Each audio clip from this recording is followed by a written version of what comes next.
نحمده ونصلي ونسلم على رسوله النبي الكريم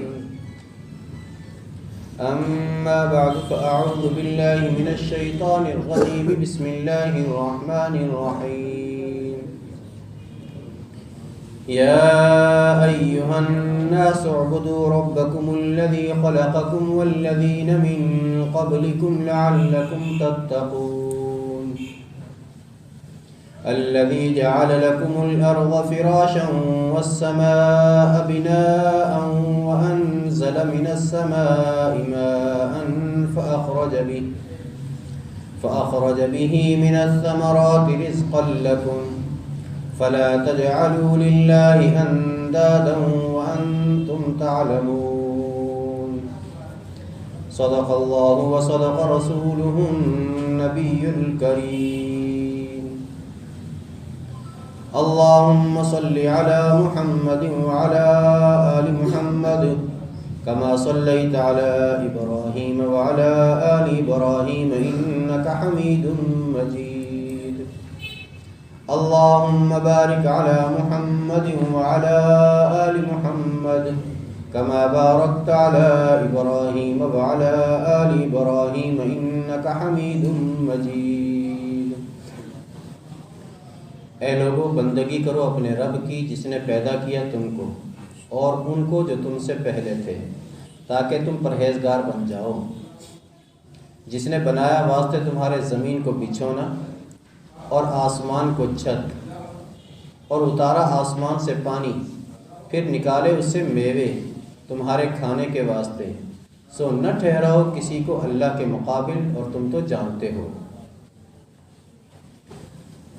گزشتہ آیات کے اندر اللہ تبارک و تعالی نے سورہ فاتحہ میں انسان کو دعا تعلیم فرمائی تھی اہدنا الصراط المستقیم، ہمیں سیدھا راستہ دکھا۔ اب وہ سیدھا راستہ کون سا ہے؟ سورہ بقرہ کی ابتدا فرمایا ذالک الکتاب لا ریب فیہ، سیدھا راستہ دیکھنا چاہتے ہو تو یہ کتاب ہے جس کے منزل من اللہ ہونے میں اللہ تعالیٰ کی جانب سے یہ آئی ہے کتاب، اس میں سچا ہونے میں کوئی شک نہیں ہے، اس کتاب پر عمل کرو۔ پھر عمل کرنے کے اعتبار سے انسانوں میں سے 3 گروہ بن گئے۔ ایک وہ گروہ جنہوں نے اس کتاب کو قبول کر لیا، وہ مومنین متقین کہلائے۔ دوسرا وہ گروہ جنہوں نے کھلم کھلا اس کا انکار کیا، وہ کافر کہلائے۔ تیسرا وہ گروہ جنہوں نے کھلم کھلا انکار بھی نہیں کیا، ذاتی نفسانی اغراض اور خواہشات کی بنا پر مسلمانوں کا بھی ساتھ دینے لگے اور دل سے ایمان بھی نہ لائے، یہ منافق کہلائے۔ اللہ تعالی نے ان تینوں گروہوں کا تذکرہ ان پہلی آیات کے اندر کیا ہے۔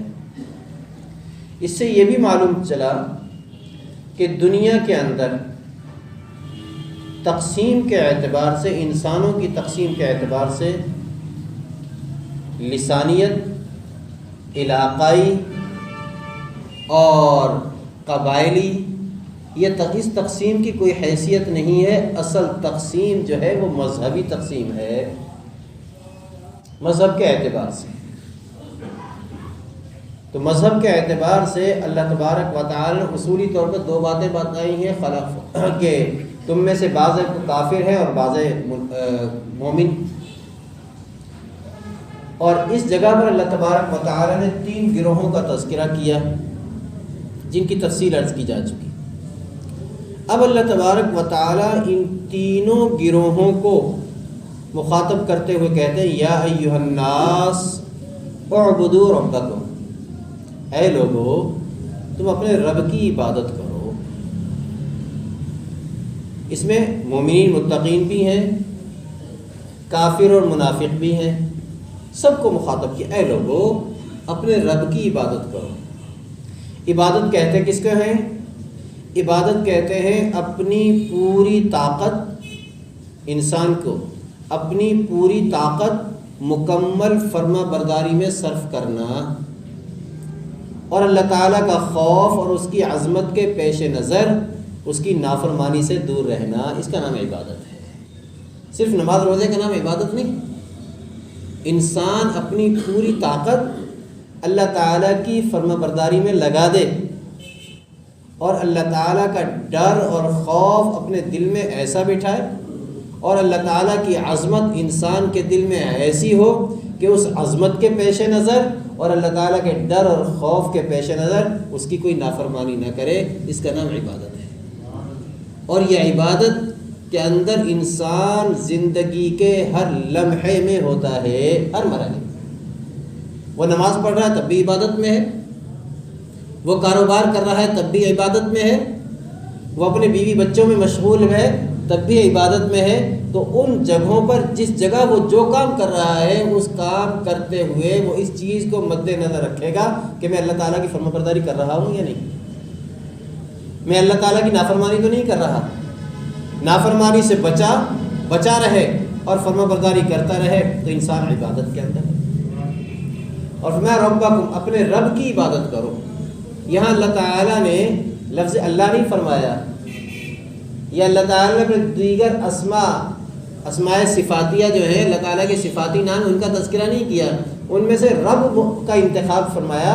اپنے رب کی عبادت کرو، اپنے پالنے والے کی عبادت کرو، اپنی تربیت کرنے والے کی عبادت کرو۔ اب رب کہتے کس کو ہیں؟ رب وہ ذات ہے جس نے انسان کو رحم مادر میں، ماں کے پیٹ کے اندھیروں میں ایک گندے پانی کے قطرے سے خوبصورت اور حسین بچہ بنا کر زمین باہر نکالا اور پھر اسے صحیح اور تندرست بنا دیا اور اسے عقل سلیم عطا فرمائی اور جیتا جاگتا بنا دیا اللہ۔ اور پھر اس ماں کے پیٹ کے اندر گندگیوں کے اندر اللہ تبارک و تعالی نے اس کی پرورش فرمائی اور اسے پاکیزہ کر کے جو ہے باہر نکالا، پاک و صاف کر کے باہر نکالا۔ تو اس رب کی تو اے عبادت کر اے انسان، الذی خلقکم والذین من قبلکم، اور صرف تجھے ہی نہیں اے تمام انسانوں تمہیں بھی پیدا کیا، والذین من قبلکم، اور جو تم سے پہلے تھے انہیں بھی پیدا کیا ہے۔ حضرت مفتی محمد شفیع صلی اللہ علیہ وسلم فرماتے ہیں کہ یہ آیت بھی ختم نبوت کی دلیل ہے۔ اللہ تعالیٰ نے یہ عجیب نکتہ بیان فرمایا ہے، عجیب انداز سے ختم نبوت کا اظہار فرمایا ہے کہ اللہ تعالیٰ فرمایا الذی خلقکم والذین من قبلکم، اللہ تعالیٰ نے تمہیں پیدا کیا اور تم سے پہلی امتوں کو پیدا کیا۔ یہاں یہ نہیں فرمایا والذین من بعدکم، اور جو تم سے بعد ہیں، حالانکہ بعد والوں کو پیدا کرنے والا بھی تو اللہ ہی ہے۔ معلوم یہ ہوا جو پہلی امتیں آ چکی سو آ چکی، اب آخری امت اے مسلمانوں تم ہو، تمہارے بعد کوئی نئی امت نہیں ہوگی جس کا کوئی دوسرا نام رکھا جائے، لہذا اب تم آخری امت ہو، تمہارے بعد کوئی امت نہیں۔ جیسا کہ نبی کریم صلی اللہ تعالی علیہ وسلم نے فرمایا انا آخر الانبیاء وانتم آخر الامم، میں انبیاء میں سے آخری ہوں، نبیوں میں سے آخری ہوں، اور تم امتوں میں سے آخری امت۔ لعلکم تتقون، اے لوگو اپنے رب کی عبادت کرو جس نے تمہیں پیدا کیا اور تم سے پہلے لوگوں کو پیدا کیا، لعلکم تتقون، تاکہ تم پرہیزگار بن جاؤ، اللہ سے ڈرنے والے بن جاؤ، متقی اور گناہوں سے بچنے والے بن جاؤ۔ یعنی تم اللہ تعالیٰ کی عبادت کرو گے، فرما برداری کرو گے، اب جو ہے تم متقی بن جاؤ گے۔ اللہ تعالیٰ جب متقی بنو گے اللہ تعالیٰ کے محبوب بن جاؤ گے، اور جب اللہ تعالیٰ کے محبوب ہوگے تو اللہ تعالیٰ کا قرب اور اس کی رضا حاصل ہوگی، اور اللہ تعالیٰ اپنا فضل فرماتے ہوئے تمہیں جنت میں داخل فرما دیں گے۔ پھر اللہ تبارک و تعالیٰ رب کی مزید خود تعریف فرمائی، رب کون ہے، کس کی عبادت کا حکم دیا جا رہا ہے تمہیں؟ فرمایا الذی جعل لکم الارض فراشا، رب وہ ذات جس نے تمہارے لیے زمین کو بچھونا بنا دیا، والسماء بنا، اور آسمان کو چھت بنا دیا۔ یعنی زمین کو ایسا بچھونا نہیں کہ ایسی نرم بھی نہیں ہے کہ پانی کی طرح نرم ہو، اس کے اوپر کوئی چیز ٹھہر ہی نہ سکے، یا بالکل دلدل کی طرح ہے کہ اس کے اوپر کوئی چیز سما نہ سکے، بلکہ اللہ تبارک و تعالیٰ نے اس زمین کو ایسا بنا دیا کہ اے انسان تو اپنی خواہش اور مرضی کے مطابق جیسے اس کو استعمال کرنا چاہے اس کو استعمال کر سکتا ہے. الذی جعل لکم الارض فراشا والسماء بناء، اور آسمان کو بطور چھت تیرے اوپر مہیا کر دیا، بنا دیا. اور دوسری جگہ فرمایا اللہ تعالیٰ نے سقف محفوظا، محفوظ چھت تیرے اوپر بنا دی ہے اس آسمان کی. وانزل من السماء ماء، اور آسمان سے پانی برسایا، یعنی بادلوں کے ذریعے سے. ہر اوپر سے آنے والی چیز آسمان سے، کہتے ہیں کوئی چیز گری آسمان سے گری ہے، اوپر سے آئی ہے آسمان سے آئی، تو بادل بھی اوپر ہی ہوتے ہیں.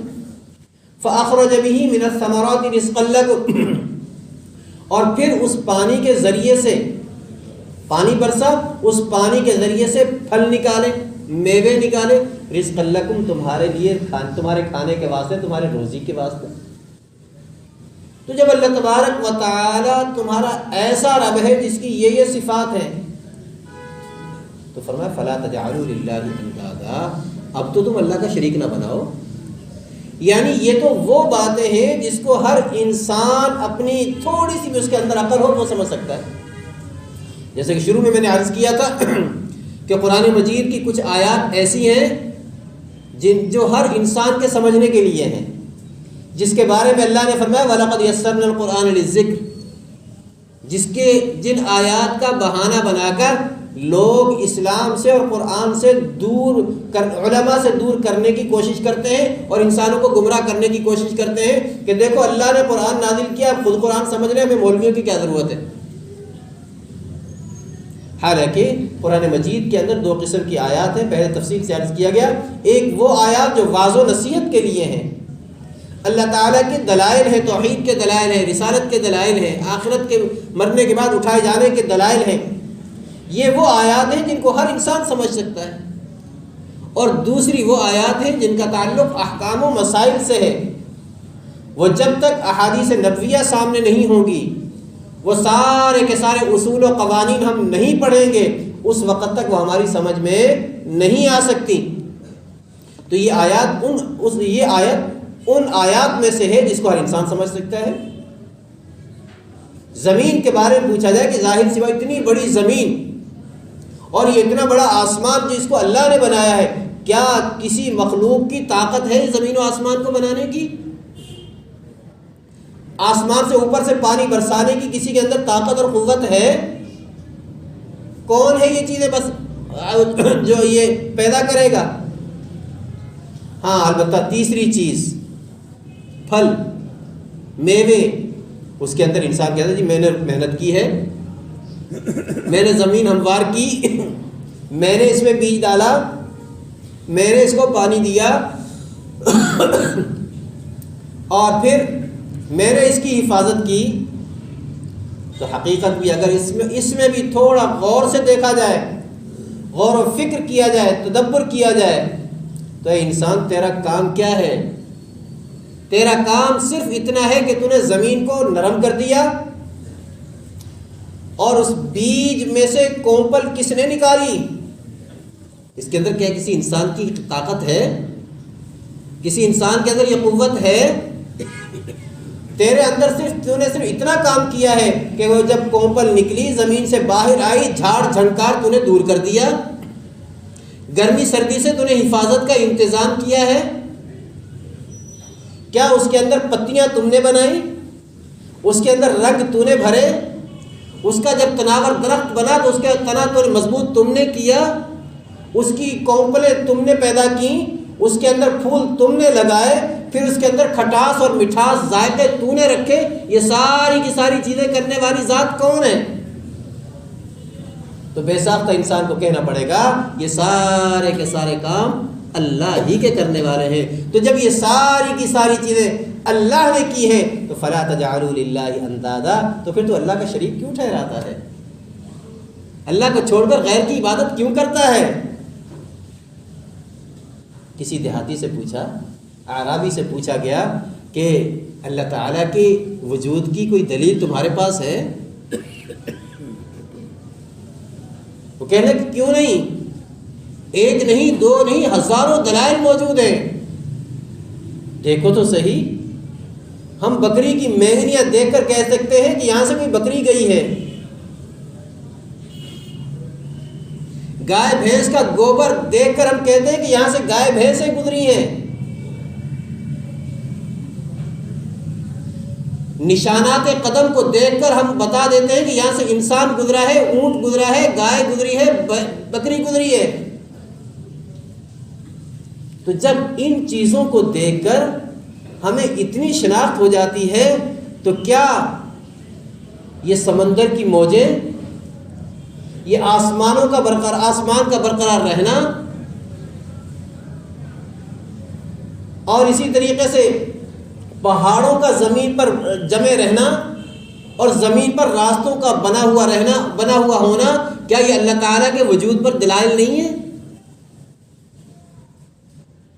امام مالک رحمۃ اللہ علیہ سے ہارون الرشید نے پوچھا کہ اللہ تعالیٰ کی توحید کی دلیل کیا ہے تمہارے پاس؟ تو فرمانے لگے مختلف انسانوں کی زبانوں کا مختلف ہونا، مختلف انسانوں کی زبانوں کا مختلف ہونا، ان کی آوازوں کا مختلف ہونا، یہ اللہ تعالیٰ کی وجود کی دلیل نہیں ہے تو اور کیا ہے؟ انسان سارے کے سارے ایک جیسے، بولیاں سب کی الگ، آوازیں سب کی الگ، کیا اللہ تعالیٰ کے وجود پر دلالت نہیں کر رہی یہ چیزیں؟ امام اعظم ابو حنیفہ رحمۃ اللہ علیہ سے کسی نے پوچھا کہ اللہ تعالیٰ کی توحید کی دلیل کیا دیتے ہو؟ کہنے لگے خاموش ہو جاؤ، میں بھی ایک چیز سوچ رہا ہوں۔ کیا سوچ رہے ہو؟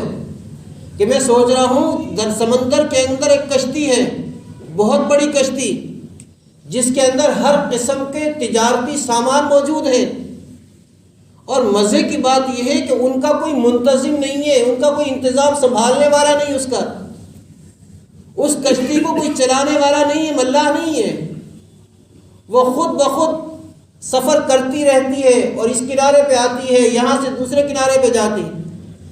کہنے کہ یہ کیسے ممکن ہے کہ اس میں مختلف قسم کا سامان بھی ہو اور اس کا کوئی انتظام بھی نہ سنبھالے اور بغیر چلانے والے کے چلتے جائے؟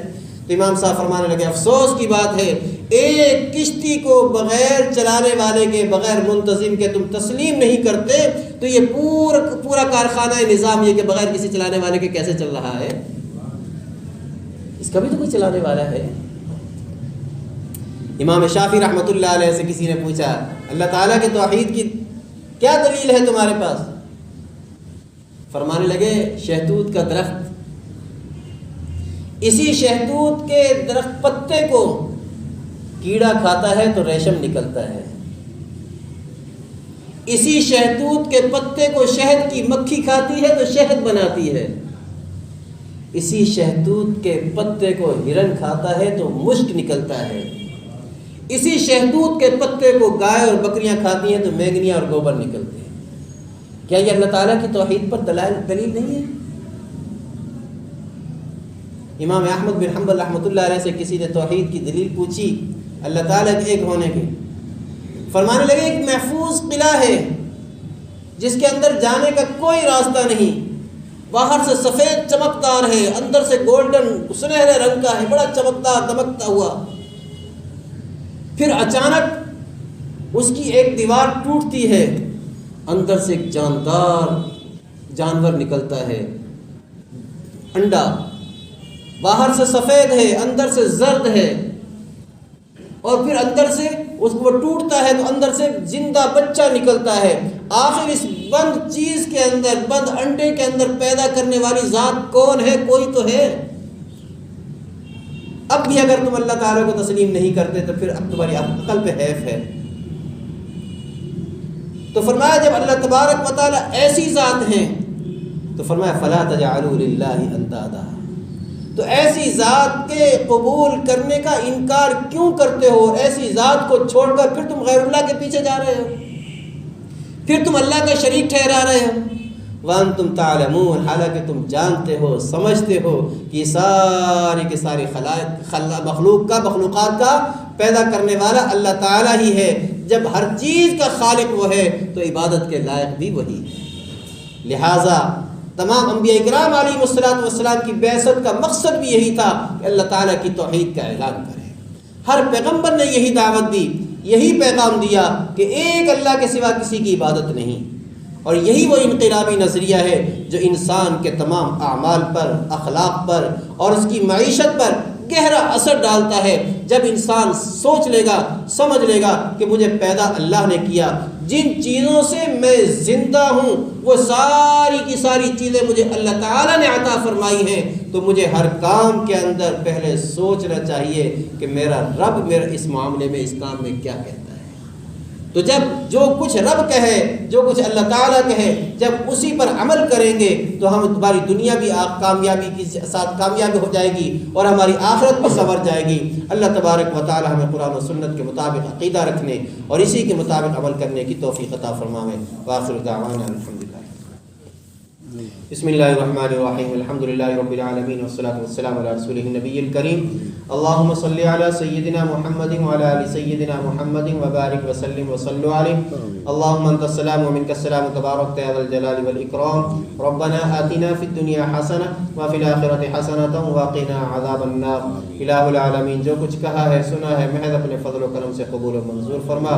الہ العالمین، ہمیں کامل بندگی کرنے کی توفیق عطا فرما۔ اے اللہ اپنی کامل عبادت کی توفیق عطا فرما۔